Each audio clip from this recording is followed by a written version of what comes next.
Kinan ngamuk.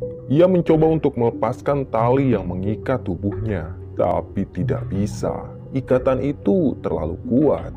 Dan dari kerumunan warga, muncul seorang lelaki bertubuh kurus. Ia membuka cupluk yang menutupi kepala Kinan. Walaupun Kinan perempuan, warga akan tetap mengeksekusi Kinan. Tapi sayangnya, sebelum warga berhasil mengeksekusi Kinan, ada keanehan yang terjadi.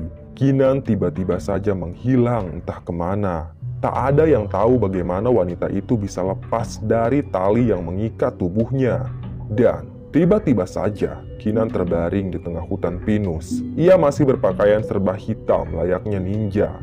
Tepat di samping Kinan, ada Mbok Sarpah yang sedang berdiri sambil memperhatikan wajah Kinan. Ternyata yang menyelamatkan Kinan adalah Mbok Sarpah. Mbok Sarpahlah yang selama bertahun-tahun memberi makan Kinan dan Bayu. Perlahan, Kinan membuka matanya. Ini masih tengah malam. Cahaya bulan menyinari hutan itu.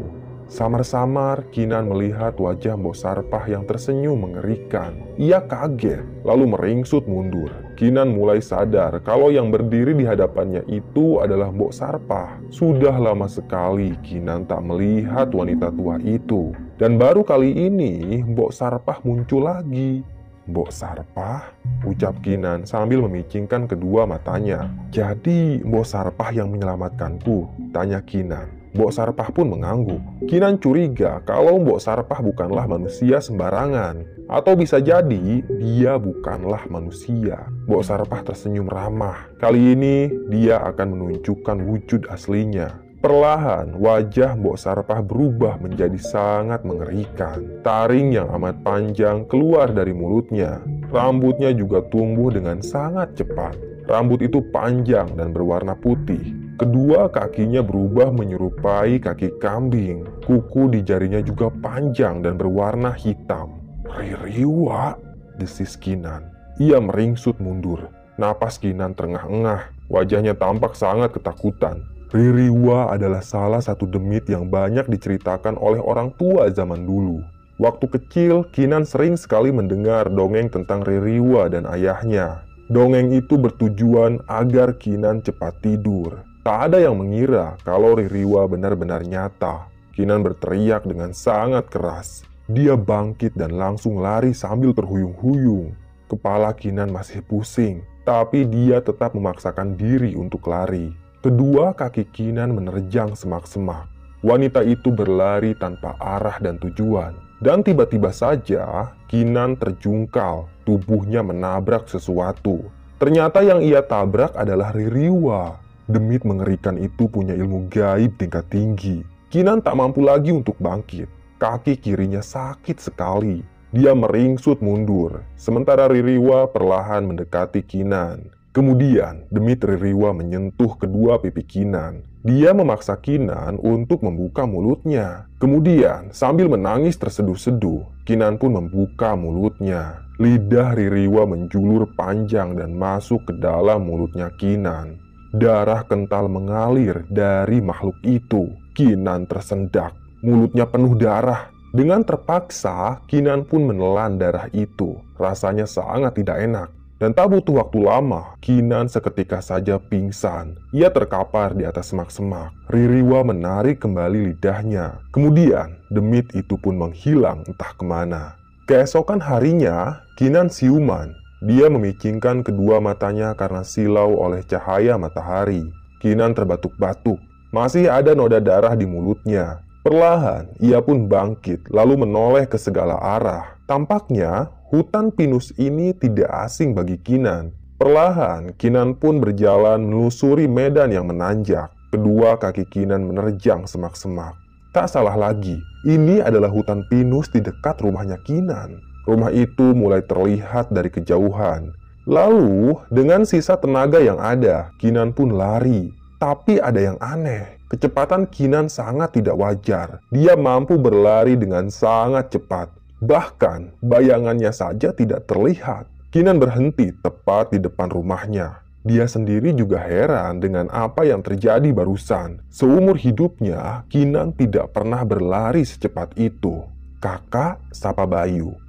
Anak itu berdiri di beranda rumah. Hari ini Bayu tidak sekolah karena dia cemas pada kakaknya itu. Dari sejak malam, Bayu menunggu kakaknya pulang. "Ayo masuk," ucap Kinan. Ia tampak tergesa-gesa. Sebelum menutup pintu rumah, Kinan menengok kiri kanan untuk memastikan kalau tidak ada orang yang melihatnya. "Kakak dari mana saja?" tanya Bayu. Kinan tak kunjung menjawab. Wanita itu malah pergi ke dapur dan meraih segelas air. Sementara Bayu memperhatikan pakaian kakaknya yang serba hitam dan sangat kotor. "Kak, ada kiriman buat kakak," ucap Bayu. "Kiriman dari siapa?" tanya Kinan. "Gak tahu, Kak. Dia gak nyebutin nama. Itu kirimannya Bayu taruh di kamar kakak," ucap Bayu. Segera Kinan masuk ke kamarnya. Dia mendapati sebuah amplop warna coklat yang amat tebal. Buru-buru Kinan membuka amplop itu. Dia kaget, ternyata isinya adalah uang. Jelas uang itu adalah upah dari pekerjaan semalam. Kinan pun tersenyum. Ternyata upah yang dijanjikan benar-benar nyata. Segera Kinan mengambil beberapa lembar uang itu, dan sisanya ia masukkan ke dalam lemari. Kemudian Kinan dan Bayu belanja kebutuhan rumah. Mereka juga membeli makanan yang enak-enak. Setelah mendapatkan upah itu, Kinan bahkan bisa membayar SPP adiknya. Selang 3 hari, Kinan mulai memikirkan kembali keanehan yang pernah terjadi padanya beberapa hari lalu. Ia pun pergi ke halaman belakang rumah untuk menjajal kemampuannya. Kinan lari sekuat tenaga. Kecepatannya seperti kilat. Wanita itu bahkan bisa melompat dengan sangat tinggi lalu hinggap pada batang-batang pohon. Kinan berhenti sejenak. Dia tidak merasa capek sama sekali. Kemudian Kinan meraih sebuah tongkat kayu. Ia mengayun-ngayunkan tongkat itu lalu menyabetkannya ke segala arah. Gerakan Kinan sangat lincah dan cepat. Daun-daun kering berterbangan terkena hembusan tongkat. Dan dalam sekali hentakan saja, Kinan menancapkan tongkatnya ke tanah. Wanita itu tersenyum tipis. Dia sudah memutuskan untuk kembali menjadi ninja bayaran. Kali ini ia yakin pasti berhasil membantai dukun santet itu. Keesokan harinya, Kinan berangkat menuju lokasi bekas pabrik. Dan setibanya di sana, semua orang yang ada di dalam pabrik itu kaget. Mereka kira Kinan sudah tewas. Tapi nyatanya wanita itu masih hidup. Kinan tak langsung diterima jadi ninja. Dia ditanyai beberapa hal oleh lelaki berambut gondrong. Mereka takut kalau Kinan ini adalah mata-mata warga. Tapi Kinan menjelaskan apa adanya. Dia ngaku diselamatkan oleh demit Ririwa dan diberi kekuatan oleh demit tersebut. "Hah? Kekuatan?" tanya salah seorang lelaki sambil tertawa terbahak-bahak. "Iya, kau tak percaya?" Kinan malah tanya balik. "Mana ada orang yang percaya dengan ceritamu itu?" bentak si lelaki. "Aku bisa buktikan," timpal Kinan dengan santai. Lelaki berambut gondrong itu pun menantang Kinan untuk berkelahi. Kinan berdiri, kedua kakinya tegak lurus. Dia tidak memasang kuda-kuda dan juga tidak memegang senjata. Sementara si lelaki gondrong memegang sebuah balok. Lelaki itu pun lari sekuat tenaga menerjang Kinan. Namun, tiba-tiba saja Kinan menghilang. Gerakan wanita itu cepat sekali. Dan tak diduga-duga, Kinan sudah nangkring di atas plafon pabrik. Semua orang yang ada di sana kaget melihat kemampuan Kinan. Lalu, dengan sekejap, Kinan sudah ada di belakang si lelaki gondrong. "Kena kau," bisik Kinan. Kalau saja Kinan memegang pedang samurai, pastilah lelaki itu sudah tewas. Dan beberapa saat kemudian, terdengarlah tepuk tangan yang riuh. Semua orang yang ada di gudang pabrik itu kagum melihat kemampuan Kinan. Tak ada alasan bagi si lelaki gondrong untuk tidak menerima kembali Kinan sebagai anggota. "Baik, kau kuterima lagi sebagai anggota," ucap lelaki gondrong itu. "Tapi misi kali ini sangat berbahaya. Desa yang menjadi target kita sudah dijaga oleh warga. Di desa itu juga ada seorang dukun yang sangat sakti. Aku tugaskan kau, Kinan, untuk menghabisi dukun santet itu." Nama dukun santetnya Kisap Tadi. Rumah Kisap Tadi paling mewah di desa itu. Sudah ada tanda silang di depan gerbangnya. Kau tinggal masuk saja ke rumahnya dan habisi dia, ucap lelaki berambut gondrong. Kinan pun mengangguk. Dia yakin bisa menjalankan misi ini dengan baik. Lelaki gondrong menoleh pada anggota lainnya.